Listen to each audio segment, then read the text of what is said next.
Howdy ho, Andrew here. Welcome to the Onion Buns and welcome to another episode of my Friday React videos. So I've talked about this before, the Saudi Arabia buyout of EA and how it's going to affect Bioware. Does Bioware stay? Does Bioware get sold off? If Bioware gets sold off, what is involved in the selling off? Nobody's ever going to convince me until the day comes that if Bioware gets sold, that's going to include Mass Effect, Dragon Age, and the other IPs that made Bioware famous. I just can't fathom this Saudi company doing that, because those are money makers if the products are treated properly. The problem with the current Bioware is they were not treating those properties properly. Quite the opposite, actually. So, and then, of course, does Bioware just get scuttled? And the new EA, leases out the IPs to different studios like Larian, who did Baldur's Gate 3. There's a bunch of studios out there that would love to get their hands on things like Dragon Age, Mass Effect, Jade Empire, crossing fingers for Jade Empire 2, still to this day, and all the other IPs that made Bioware so successful.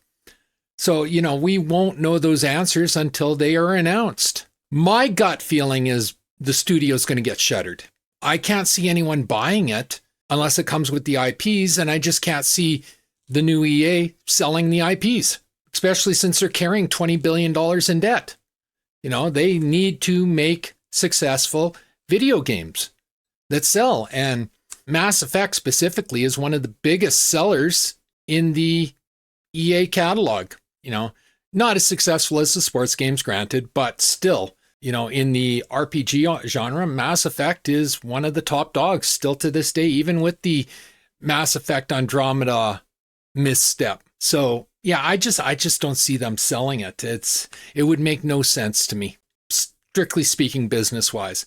I think Bioware, as we know it, will get scuttled, and the devs will just be on their own.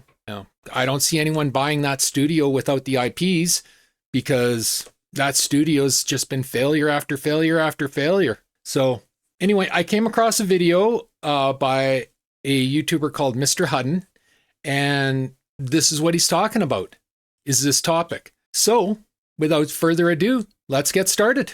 I'm not gonna sugarcoat it. Bioware is in a rough spot, and I think we all know that at this point. You may have heard that Electronic Arts just agreed to a $55 billion private deal by Saudi Arabia's public investment fund alongside Silver Lake and Affinity Partners. That's the biggest leveraged buyout gaming's ever seen. It's a mountain of money and a mountain of debt. More precisely, over $20 billion in debt that EA has to scrounge up cash for. That means that everyone under the EA banner from Respawn to Bioware suddenly has to start looking very efficient.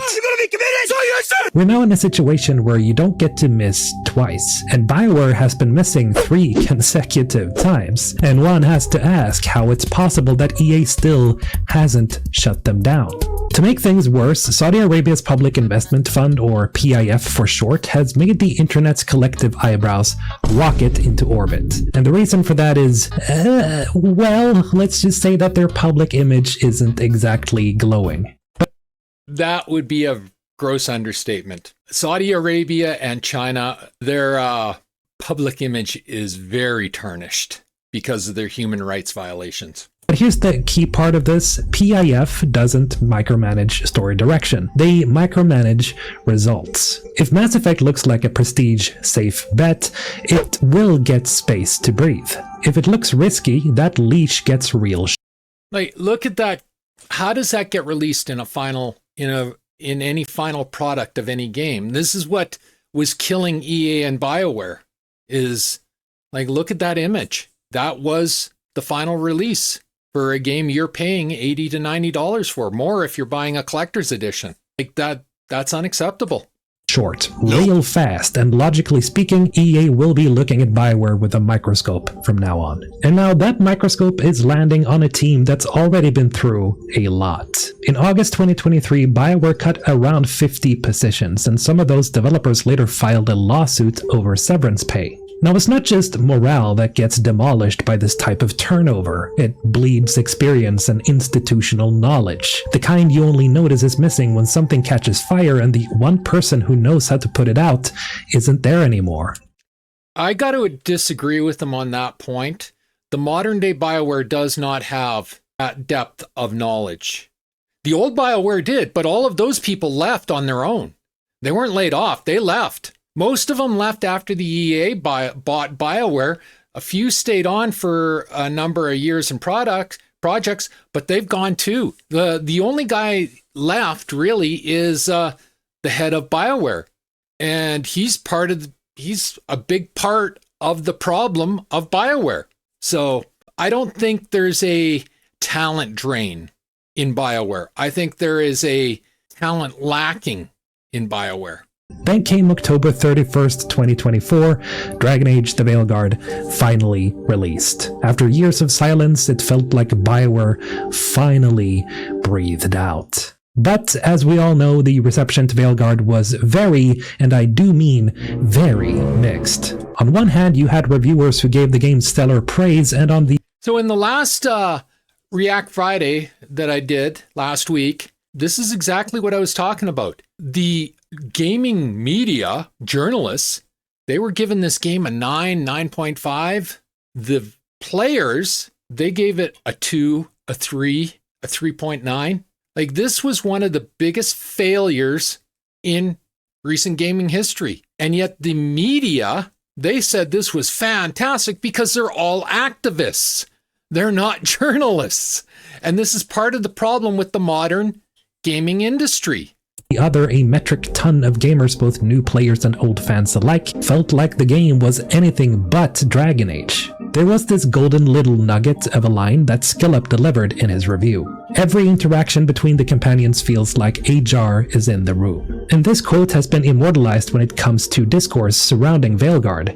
It just felt way too safe, repetitive, and to many, it was simply bland. Now, whether you are a fan of Veilguard or not, fact of the matter is that the game was not really as big of a success EA wanted us to believe, with CEO Andrew Wilson saying that the game reached 1.5 million players across 3 months. And EA admitted that this was only half of what they were expecting, as in those numbers are even more inflated because EA didn't even mention actual sales, which is really the most important metric to look at, especially...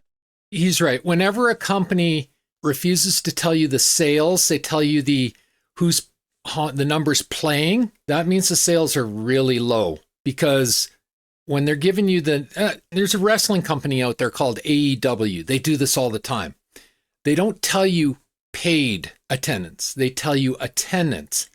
And then you find out afterwards through hook, by crook, whatever, that sometimes 70% of the shows are comped. So they have 3,000 people in attendance, but 70% of them didn't pay for their tickets. So only 30% of them actually paid to go see the show. Well, suddenly that show is not really a big success, is it? Unless you're a certain wrestling journalist who we're pretty sure has stock in AEW. But anyway, that's a different topic.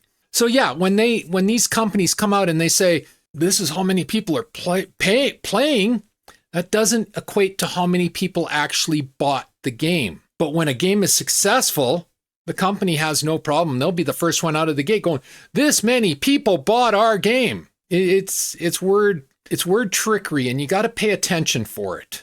Especially so for a game such as this. But the worst parts of all this is that BioWare desperately needed a win. A total blowout. But what they ended up with was a whimper. And yet somehow, BioWare is still standing. After all the layoffs, after 3 disappointing releases, one after the other, they're still alive. Somehow? And that somehow, I think, is Mass Effect. First and foremost, I think we have to put ourselves in EA's shoes here. If a studio you acquired releases 3 consecutive flops in a row, if you were any other studio, you'd shut that shit down faster than you can say live service pivot. At least that's what Xbox has been trying to teach us recently. Their studios, one failure, they're gone. They're done. Finished. BioWare has had 3 failures, and then, I know some people like to say Inquisition was a success. I really don't buy that. I think BioWare has been treading water for a long time. And I recently had a conversation with people on my Facebook about BioWare. And I was saying the last BioWare game that I enjoyed was Mass Effect 3. And a number of the people replying to me were saying they didn't even like Mass Effect 3. They think Mass Effect 2 was the last one they enjoyed. So BioWare has been treading water for a long time. It's not, these last three have been absolute flops, but they've been treading water before that. So it actually is quite astounding that this studio is still standing. Because other studios, one failure, gone, boom. These games are too expensive to make to have failures.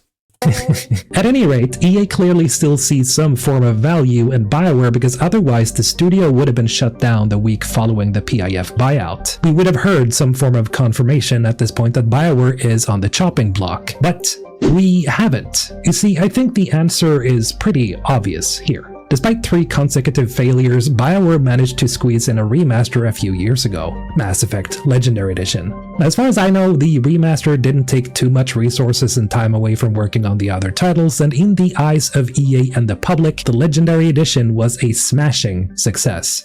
Legendary Edition is phenomenal. I own it. It's phenomenal except for one thing, censorship. The original BioWare Mass Effect, it didn't have any nudity or anything, so get that out of your mind. But it had some suggestive tones to it at time. And then Mass Effect 2, the one character, I always forget her name for some reason. And anyway, she was most known for her ass. And in Mass Effect 2, they had some real ass pictures. And those all got censored out in the Legendary Edition.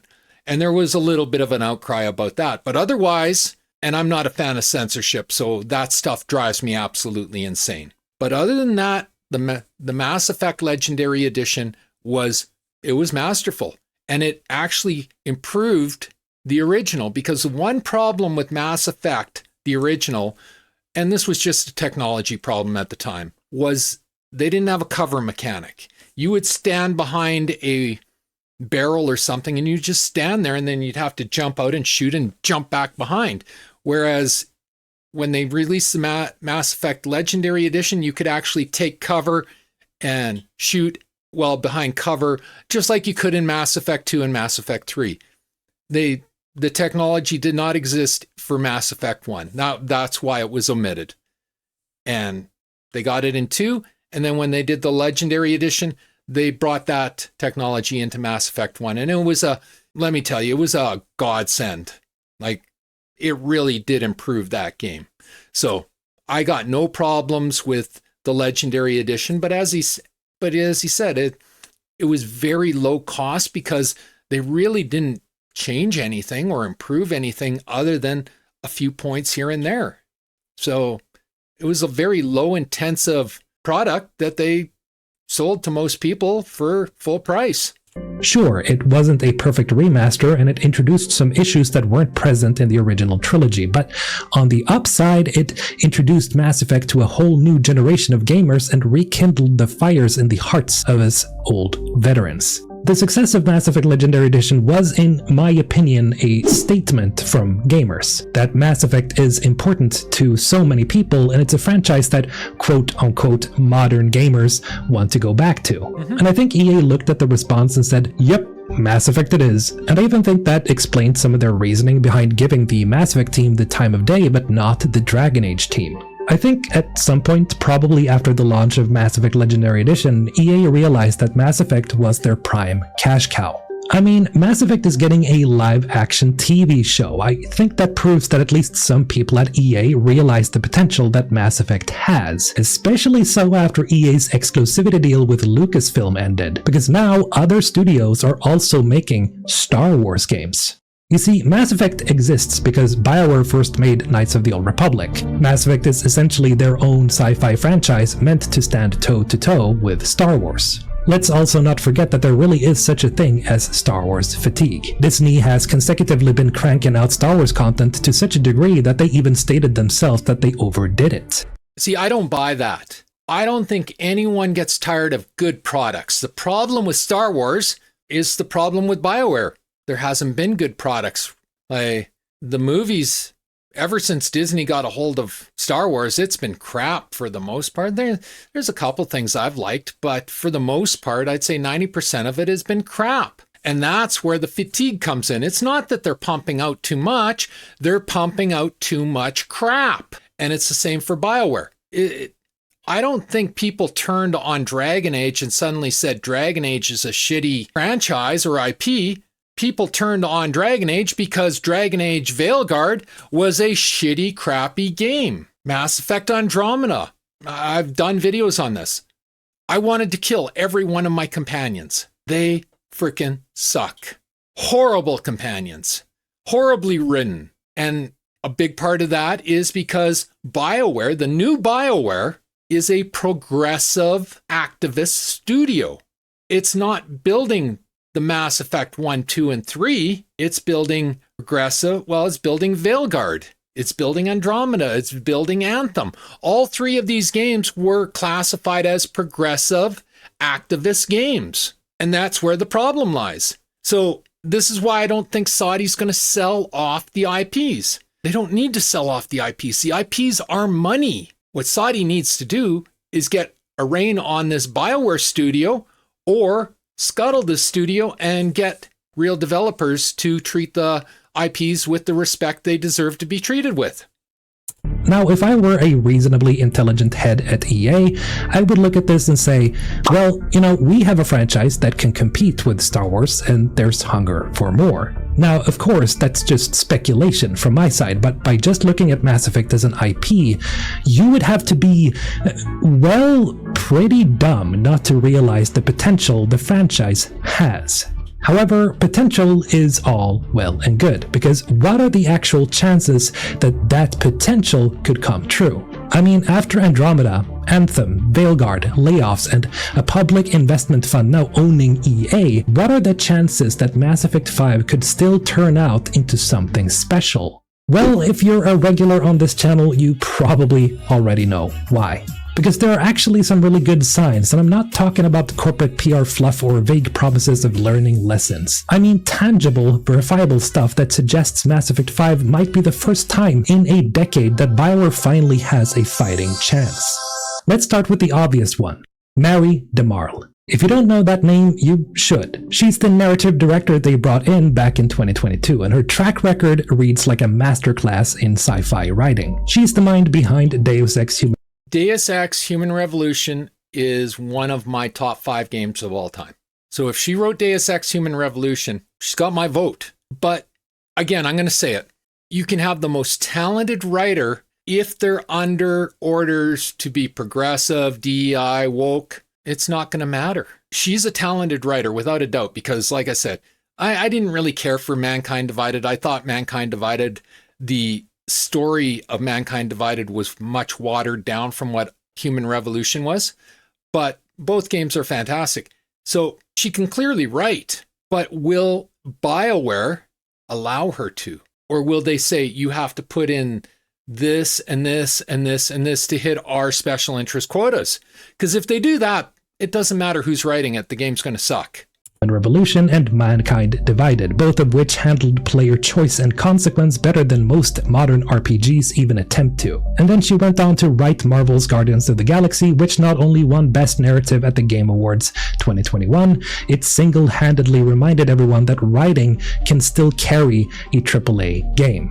And from what I've gathered, she's not just punching up dialogue, she's overseeing the entire narrative structure of the new game. So yeah, hiring her wasn't just a smart move, it was a brilliant move. But let's be fair here, it's not just about Mary DeMarle. There are genuinely some great talent on board here. Michael Gamble is still in charge, serving as project director, and under him you've got a lineup that reads like a who's who of old Bioware. We're talking Derek Watts, the original art director, Parrish Lay, the guy who helped define the cinematic tone of the trilogy, Preston Watamaniuk, one of the creative leads back in the day, and Dusty Everman, the man who literally designed the original Normandy. Yep, that ship that became every RPG fan's home for years. These are people who get it. They were there when this series was at its absolute peak, and they've come back because clearly they still care. And you don't rejoin a sinking ship out of nostalgia. You do it because you... So I got to jump in here. Okay, they may have been there, but they were in minor roles. Even the head of BioWare he was basically an intern when Mass Effect 1 came out. And now he's the head of BioWare. So I've heard of Gamble before. The rest of them I've never heard of. So I don't know. They may be important now, but just, like how do I put this? You go to a restaurant and you have a fantastic meal. And then you go to the restaurant 10 years later, and the guy that was the busboy at your meal is now the chef. Well, does that mean you're going to have a fantastic meal this time? Ask yourself. So I'm going to have to see the product. Like, don't get me wrong. I am hoping that Mass Effect 5 is an absolute phenomenal hit. I love Mass Effect 1, 2, and 3. Mass Effect 1 is my favorite game of all time, period. So I love Mass Effect. But the guys that created Mass Effect, who wrote it, like Drew Capshire wrote it, he's writing for Exodus now. He's not writing for BioWare anymore. Most of the creators of the BioWare games that we all love are on the Exodus team, Archetype Entertainment. And I've done many videos on that game coming out, so you can go take a look at those videos. But, so these other guys, like I said, I've heard of Gamble. I haven't heard of the rest of them, so we'll see. I hope they are successful. Make no mistake about it. I hope and pray they are successful. I would love to see Mass Effect return to the level it was before Andromeda. And hopefully Saudi ownership now will mandate that, because the old EA ownership was not mandating it. They were letting these guys run their progressive agenda, special interest agenda full bar. And that's why you got crap like Dragon Age Veilguard, Anthem, Andromeda. So all I can say is we'll see. See a way to fix it. This isn't some new team fumbling around in Frostbite. This is BioWare trying to rebuild the house with the same people who originally drew the blueprints. So yeah, say what you want about BioWare's track record lately, but at least on paper, this is the strongest lineup they've had in years. And that's before we even talk about one of the most important decisions they've made in recent memory, the switch to Unreal Engine 5. Now this one is probably one of the most important and underrated changes happening behind the scenes, because for the first time in over a decade, BioWare is not fighting its own tools. They've officially dropped Frostbite and are now building Mass Effect 5 in Unreal Engine 5, which is pretty massive. Now I know, UE5 has had its ups and downs in recent years, but compared to Frostbite, I think this is the best case scenario that we could ask for. If you've followed BioWare's last few games, you already know how big of a deal this is. Frostbite was a nightmare. It was made for Battlefield, not for RPGs, and using it for story-driven games was like trying to film Interstellar using Microsoft Paint. All this to say, if we look at things logically, BioWare really does have a chance with Mass Effect 5. Now, whether it will be their last chance remains to be seen, but for now, time will tell. All right, so there you go. What do you think? I really am hopeful that BioWare can salvage Mass Effect 5 and return it to its roots of what made it the premier RPG out there, in my opinion. I got to hedge my bets because I've seen too much crap coming out of the modern day BioWare. I don't know what to expect. I hope Saudi steps in and reins them in and says, focus on fun, focus on story, focus on characters, and leave all that other crap out of it. But we've seen the reports where this BioWare, I always forget his name, but we've seen the reports where he's like begging other companies to buy BioWare so they can, quote unquote, continue their progressive storytelling. So Mr. Hutton can talk about 6 people with experience, but modern games take more than 6. And if the agenda is progressive special interest pushing it, then their experience really isn't going to matter much in the end. So, I'm hoping for the best because, like I said, I love Bioware. I loved Bioware. I love Mass Effect. But it's at the point you got to show me. And so I'm going to be very interested watching what comes out of it. The few leaks I've heard, I'm not overly optimistic. It sounds like they're going to be jumping between Earth, which according to Andromeda doesn't exist anymore. So I don't know what they're going to do with that, and Andromeda. And personally, I think they should just do the Highlander 2 version of Andromeda and make it not exist. Didn't happen. It was a bad dream.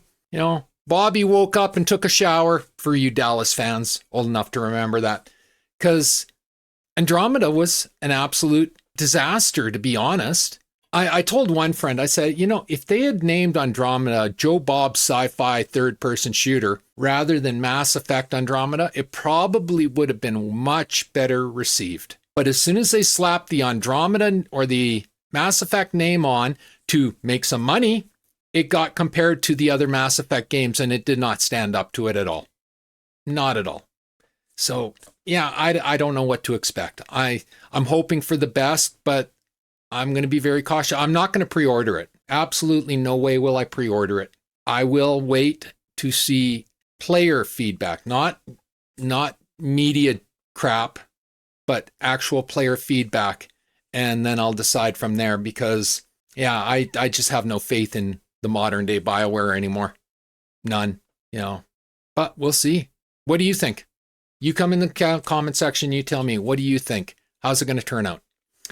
And anyway, that's my video for today. If you like the video, leave a like, a subscribe, and a share. I'm trying to grow my channel, and a like, a subscribe, and a share does me wonders, and I do appreciate it. Takes 1 second to subscribe, costs you absolutely nothing, helps me immensely. Just hit the subscribe button on the bottom of the screen. Always feel free to leave a comment. I encourage everybody to leave a comment. Not only does it get us interacting, but it really does help me with the YouTube algorithm and getting more eyes on my videos. And as always, pew, pew, pew, and shit. Thanks for watching. Have a great day. Bye.